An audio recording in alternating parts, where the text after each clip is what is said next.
Taste the Daily.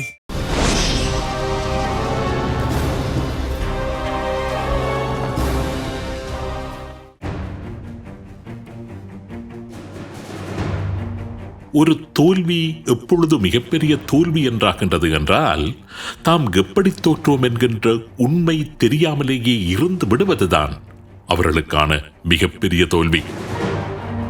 இதனால் தோற்றோம், இதனால் இப்படியான இழப்பு ஏற்பட்டது என்பதை கடைசி வரை கண்டறியாமலேயே இருப்பது என்பதுதான் உண்மையிலேயே மிகப்பெரிய தோல்வி.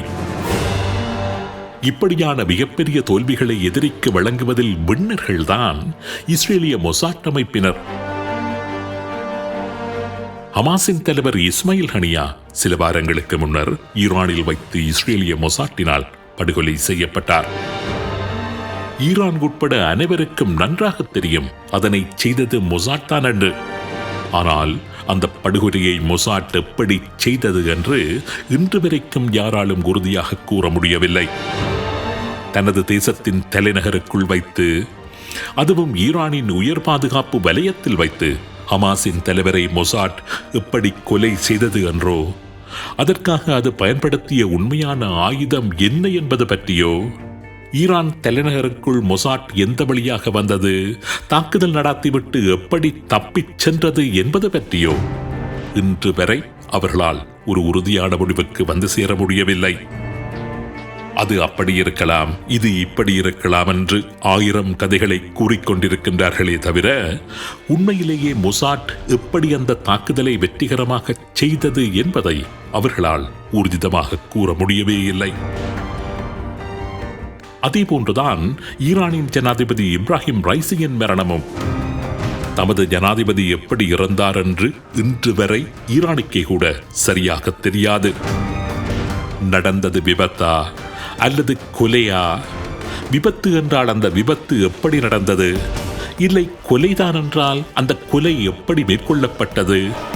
யார் அந்த கொலையை செய்தது? இப்படி எதுவுமே தெரியாத ஒரு நிலை இருக்கின்றதே.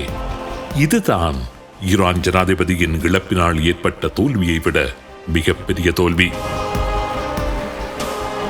இந்த வருடம் ஜூன் மாதம் 12ஆம் தேதி ஹிஸ்புல்லா அமைப்பின் ஃபீல்ட் கமாண்டர் அப்துல்லா தெற்கு லெபனானில் வைத்து இஸ்ரேலின் விமான தாக்குதலில் கொல்லப்படுகின்றார். அந்த கொலை நடைபெற்று ஒரு மாதத்திற்குள், அதாவது ஜூலை மாதம் 3ஆம் தேதி, ஹிஸ்புல்லா அமைப்பின் மற்றொரு சிரேஷ்ட தலைவரான முகமது நாசர் இஸ்ரேலின் விமான தாக்குதலில் கொல்லப்படுகின்றார். இதுவும் தெற்கு லெபனானிலேயே நடைபெற்றது. இந்த சம்பவம் நடைபெற்று ஒரு மாதத்திற்குள் ஹிஸ்புல்லா அமைப்பின் 2வது நிலையிலுள்ள முக்கிய தலைவரான ஃபவுட் ஷுக்கர் லெபனான் தலைநகரில் வைத்து இஸ்ரேல் வான்படை மேற்கொண்ட தாக்குதலில் கொல்லப்படுகின்றார்.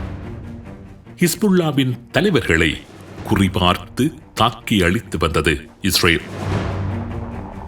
வெளிநாடு ஒன்றில் வைத்து, அதுவும் 1 லட்சம் ஹிஸ்புல்லா உறுப்பினர்கள் வாழுகின்ற ஒரு தேசத்தில் வைத்து அச்சொட்டாக அவர்களை இனங்கண்டு தாக்கி அழித்துள்ளது. அதியுச்ச பாதுகாப்பு ஏற்பாடுகளுடன் நடமாடுகின்ற இந்த தலைவர்களது நடமாட்டங்களை இஸ்ரேலிய படைகள் எப்படி அறிந்து கொள்ளுகின்றார்கள்? எங்கோ தொலைவில் இருந்தபடி அவர்களை எப்படி அடையாளம் கண்டு கொள்ளுகின்றார்கள்? எப்படி அவர்கள் அழிக்கப்படுகின்றார்கள்? இவை எதுவுமே இன்றைக்கு வரைக்கும் ஹிஸ்புல்லாக்களினால் அனுமானிக்க முடியவில்லை. இஸ்ரேலின் விமான தாக்குதல்களில் தமது தலைவர்கள் கொல்லப்படுவதாக கூறுகின்றார்கள் ஹிஸ்புல்லா அமைப்பினர். 2 லட்சம் நவீன ஏவுகணைகளை வைத்திருப்பதாக கூறுகின்ற ஹிஸ்புல்லாக்களிடம் விமான எதிர்ப்பு ஏவுகணைகளும் நிச்சயம் இருக்கத்தான் செய்யும். இஸ்ரேலில் இருந்து புறப்பட்டு லெபனானுக்குள் அந்த விமானங்கள் வருவதை கண்காணிக்கின்ற ரேடர்களும் இருக்கவே செய்யும். அப்படி இருந்தும் எப்படி நடந்தன அந்த தாக்குதல்கள்? ஹிஸ்புல்லா தலைவர்கள் மீது தாக்குதல்களை நடாத்தியது இஸ்ரேலின் விமானங்கள் தானா, அல்லது அதனை கடந்து வேறு ஏதாவது புதிய தொழில்நுட்பத்தினாலான வானூர்திகளா என்பதும் யாருக்குமே புரியாத புதிராக இருக்கின்றது.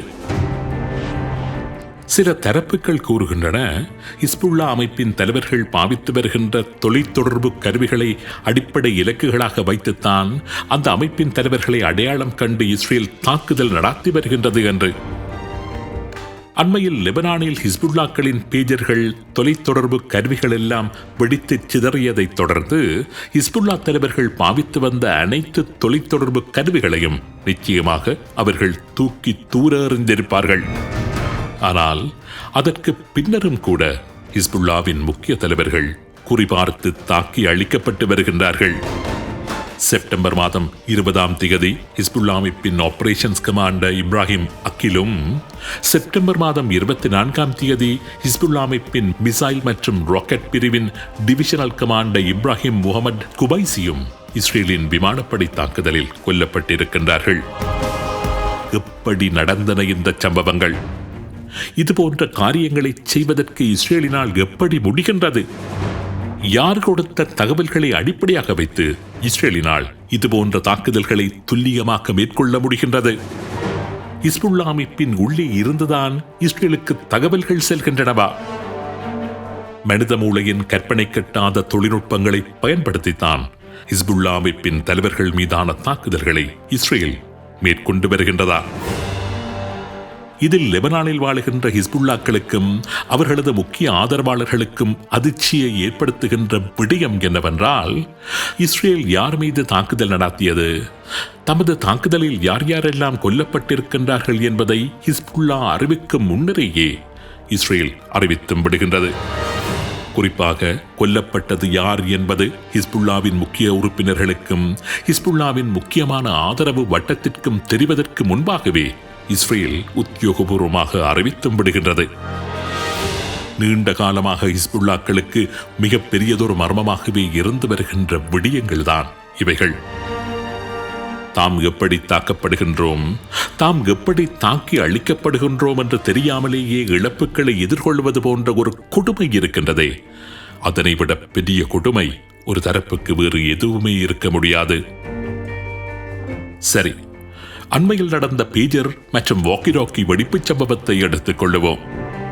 இஸ்ரேலினால் திட்டமிட்டு தயாரித்து அனுப்பப்பட்ட அந்த ராணுவ உபகரணங்கள் எப்படி ஹிஸ்புல்லாக்களின் கரங்களுக்கு வந்து சேர்ந்தன என்று இன்று வரை அவர்களால் உறுதியாக அறிந்து கொள்ள முடியவில்லை. தாய்வானில் உள்ள ஒரு நிறுவனத்தினால் அனுப்பப்பட்ட உபகரணம் என்கின்றார்கள். பெல்ஜியத்தில் இருந்து அனுப்பப்பட்ட உபகரணங்கள் அவை என்கின்றார்கள். இந்தியர் ஒருவர் இந்த சதிக்கு பின்னால் இருக்கின்றார் என்கின்றார்கள். இப்படி அந்த சம்பவத்தின் பின்னணியில் பல கதைகள் ஊடகங்களில் கூறப்படுகின்றனவே தவிர உறுதியான ஒரு முடிவுக்கு இன்று வரை ஹிஸ்புல்லாக்களினால் வந்து சேரவே முடியவில்லை. உண்மையிலேயே தோல்வி என்றால் இதுதான் தோல்வி. ஒருவனுக்கு மிகப்பெரிய தோல்வியை வழங்க வேண்டுமானால் அதனை மொசாட் வழங்குவது போல இப்படித்தான் வழங்க வேண்டும்.